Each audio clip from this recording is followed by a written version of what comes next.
entertaining and informative radio for the Sunshine State. Come on in, sit right down. Keep your hands up, keep your chin down. Shut the door, time to go with Randy Harris and Knockout Radio. Ladies and gentlemen, Knockout Radio with Randy Harris is about to start. So get ready for the best MMA talk, games, interviews, prizes, and surprises anywhere. For Knockout Radio, I'm the voice, Ray Flores, and now here's Knockout Radio. Hey, everybody. What is going on, everybody? Coming to you live from the Cool Breeze AC broadcast facility. Action-packed show today. Yeah. I was going to say, am I interrupting? Nah, I'm just texting. I'm just trying to remember my password. Full show. We're going to head into Bellator PFL in a couple minutes. A couple UFC. Dave Feldman, Brian Westner from Rhino Cards. I know you have some questions. Yeah, I got questions. You found some treasures? Yeah, well, I don't know if they're treasures yet. Possible treasures? You have to get them in the hands of the right person to be evaluated if they're treasure. That's true. And we're going to do all that. But first, breaking, shocking news. Okay. I know that we have a major announcement, and it's coming. So let's get it out of the way. All right. McDonald's has lost the trademark to the Big Mac. McDummy in the house. Like, that's their flagship brand. I mean, the Big Mac is the brand, right? I mean, that's what they built their brand on. I mean, I wasn't there back in the day, but what was it like going to the original?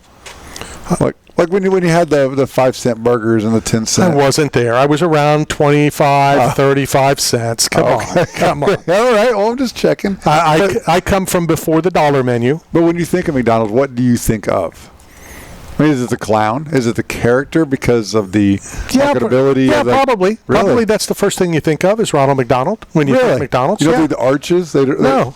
Because they replaced the clown years ago. I have seen Ronald in. No, when you say arches, to me, it's St. Louis. Even if it's golden? Yeah, if you were to say the arches, maybe golden arches, maybe, I don't know, but if you were to say arches, okay, I would think St. Louis. Because you could use the arches in the Moab, where they have those rock formations, and they create arches. I mean, the double arches. The arch in your foot. Yeah. You know, so there's a lot of arches. Got some things we still need to talk about from last week. We're going to hold off on that as we continue the discussion of some of the things that happened. I was even critical of a judge. And when I posted this on the Book of Face, I even said, you know, I really don't respond to judges as being one. You know, I kind of feel like that brotherhood and, you know, we all in this together and that kind of thing. Okay. But I like it. I also feel that if there's bad judging in a fight, in whatever, that it needs to be addressed. It needs to be talked about. And we're going to address it. We're going to talk about all that here shortly. Right now, our first guest of today's broadcast was a recent free agent who signed with the PFL/Bellator banner, and he's getting ready for his first fight with them. Let's welcome to the program for the very first time, Paul Hughes. Paul, how are you? I'm doing good, my man. Thanks for having me in the show. Thank you for your time. I certainly appreciate it. How stressful was that whole process, if at all?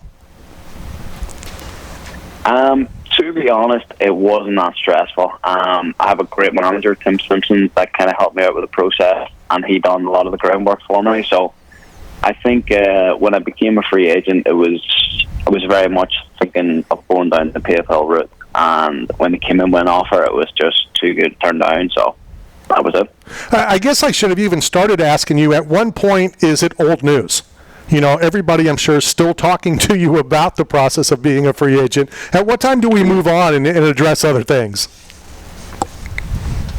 You know, I still feel this new this chapter arising right now. You know, it still feels very, very new, so I'm enjoying the feeling. Okay, well, then another question, you know, regarding the free agency and, you know, the decision to go with the PFL/Bellator. I love the tournament.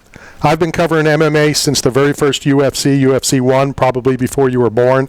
The tournament back then was different, but tournaments are cool. And I really like this whole concept of the PFL tournament. I would assume that was, if not a major or the major decision on why you signed with them. I would say that was probably the major reason why I did sign there, because it gives me that opportunity to. In my opinion, it's the ultimate competition for the ultimate prize. 4 fights in 8 months for $1 million potentially to win at the end. That's exactly what I want right now in my career. I'm young, I am a young veteran, but I haven't got much miles in the tank. So this is perfect for me, to have that opportunity to fight actively, and then the whole tournament season format is just something that excites me a lot. So yeah, it's very exciting. So Paul, this question is more about going back to the top of the hour. We just learned that the McDonald's brand has lost the trademark to Big Mac in Ireland to a competitor known as Super Macs. So when I think of Irish food, I don't think of McDonald's Big Macs being on the table. But what's the culture like there for fast food? And because of the Irish culture, how hard is it to stay on weight for weight cuts for the PFL? Well, I tell you what, that's hilarious, because if you knew what Supermax was, you would know how funny that is. It's just like a little shitty chain that, it's open to 3 a.m. where you go when you're drunk. So that's kind of funny. And let me just jump in, and he said shippy. Oh yeah, he said shippy, not the other word. Just I got to clarify in case FCC's listening. Sure. But yeah, it is pretty funny, isn't it? So what is the traditional? What's the traditional Irish diet consist of, and does it make it a harder advantage to make weight compared to other cultures that eat a lot of rice and vegetables and such? Well, of course, us Irish, we love our potatoes. So there's potatoes with everything. We'll cook them anyway. So look, to be honest, the produce in Ireland is very, very good. We've got good meats. We've got good potatoes, as we say, so it's not quite as hard to keep the weight down as it is in America here, where I'm at the minute. It's definitely more challenging out here, but it's all good. Typically, I would continue talking food. Anybody that's ever listened to Knockout Radio and me, I judge what events I go cover by, what's there, what's the food, what do I want to go and enjoy. I've been to Dublin, and I wouldn't start with, I can't wait for the food. I want to talk about the crowd. You lunatics over there. It's just, that whole surrounding is unbelievably awesome. Yeah. Oh, damn right it is. Us Irish, we do it different, We love a drink. We love to have a party. So it's a good place to have fun, especially Dublin, where my fight's going to be. We've got 3 parties booked. We've got post parties, all that fun stuff. So we're going to create a good atmosphere. I may have to book a flight here after the show and get over there. Speaking of which, your upcoming fight on the 22nd in Bellator, Bobby King, going to be your opponent. Thoughts, comments? Look, very, very tough, durable fighter. He's been brought in there for a reason, because I do think that Bellator, PFL, think that he's going to give me a really good run for my money. And I do think that also, so I welcome the opportunity, and I'm hoping to have a good 3-round war for the fans, and so everybody can enjoy their drinks, their Guinness, and get to see a scrap at the end of the night. That sounds pretty fun. When this process was all done, and you're no longer a free agent, you're now signed, is there a bullseye on your back, a lot of media attention on you, a lot of money invested on you? Do you think that people are going to start gunning for you? 100%. There already are people, there, of course, as you would imagine, you're an up-and-coming fighter in the PFL, you've had a few fights, maybe you've had 5 fights, and you see this kid get signed out of nowhere, and he's getting pushed and promoted like fuck. So I would understand where they're coming from, but you give me 1 or 2 fights, and you start to see the hype and the push I'm going to get whenever I start finishing guys in the PFL Bellator. There's going to be even more targets on my back. But look, I welcome it all. I'm here to be the best. I'm here to prove myself. I'm here to smash everybody. I'm here to win that millie. So bring it on. More importantly, you're here just to keep talking so I can hear the accent. Yeah, the accent's cool. Yeah, we don't have that accent over here. The Nordy accent. Now, let's flip it from the other side, from the bullseye on your back. Is it, I know a little bit about you, but I almost sounded like I'm there. A little bit about you. It almost came out. I didn't mean that. Could it be too much pressure put on you? Let's be honest, the very first fight is the most important. With that bullseye, I'm kind of thinking a little CM Punk, Phil Brooks thing, and if he would have come out better, maybe he wouldn't have got. So is there too much pressure being put on you on the 22nd? Nah, look, there's no such thing as too much pressure when it comes to me. Pressure creates diamonds, and any big night I've had in my career so far, whether that's world title fights, whether that's huge rematches, the nights with the added pressure, with the most pressure, is when I perform the best. So I absolutely welcome it at any time. And to be honest, I want the pressure. I want to show just how damn good I am. So give me it all. Before we let you go, once again, your inaugural fight in the PFL / Bellator banner on the 22nd of June. What's the craziest, strangest thing that's ever happened to you or involving you in the middle of a fight?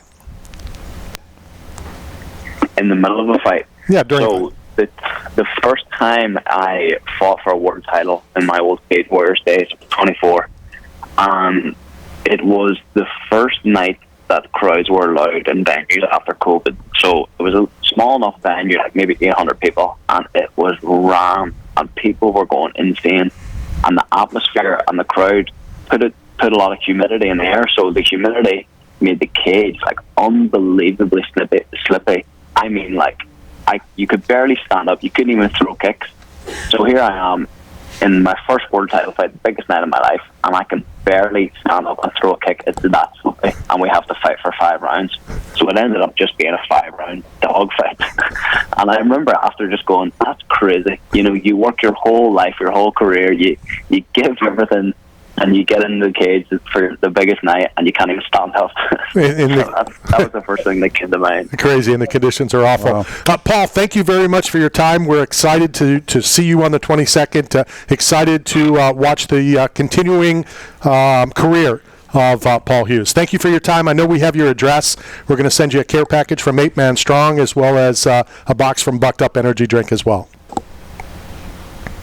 That's awesome. Thank you so much for coming on your show, guys. Appreciate your time. Take care. We appreciate it. And I should have said, Paul's now training in Miami or in South Florida. South America. We should get him up here, take him fishing, you do all that kind of stuff that we do here in the Tampa Bay area. So we definitely will follow up, and I'm looking forward to the 22nd. We'll get some Super Max, or otherwise known as Big Max. Why they still are named that? Or 3 in the morning. But I'm not going to say it because I don't want to get sued. But they only lost the trademark in the UE. They didn't lose it here domestically. So it will still be the Big Mac when you go. But do they now have to put something different, like it's only the Big Mac here in the States? I don't. And what do you think? The last thing we ate when we were in Colombia was McDonald's. So will they have to change the name worldwide? No, because the American patent. I mean, well, if it's the American patent, it would be only here in America. Yeah. Royal with cheese. So, all right, let's go hit our first break of the afternoon, coming to you live from an absolute packed show today. We have an announcement coming. We've already made one with regarding the Big Mac, and we have a cake here for some reason. I have no idea why. Yeah. But we will continue the shenanigans. Dave Feldman at the bottom of the hour. This is Knockout Radio. David Feldman. I'm sorry, because there's a David and a Dave Feldman. So let's clarify. David Feldman coming up at the bottom of the hour. Coming to you live from the Cool Breeze AC broadcast facility. This is Knockout Radio. Johnson, you're listening to Talking Sports with Randy Harris, so stay right there. This is the Tan Talk Radio Network. Got bills? Looking for work, but nobody is hiring? Staff Zone is. As the leading provider of commercial construction, industrial, and special event staffing throughout the Southeast and Texas, Staff Zone has plenty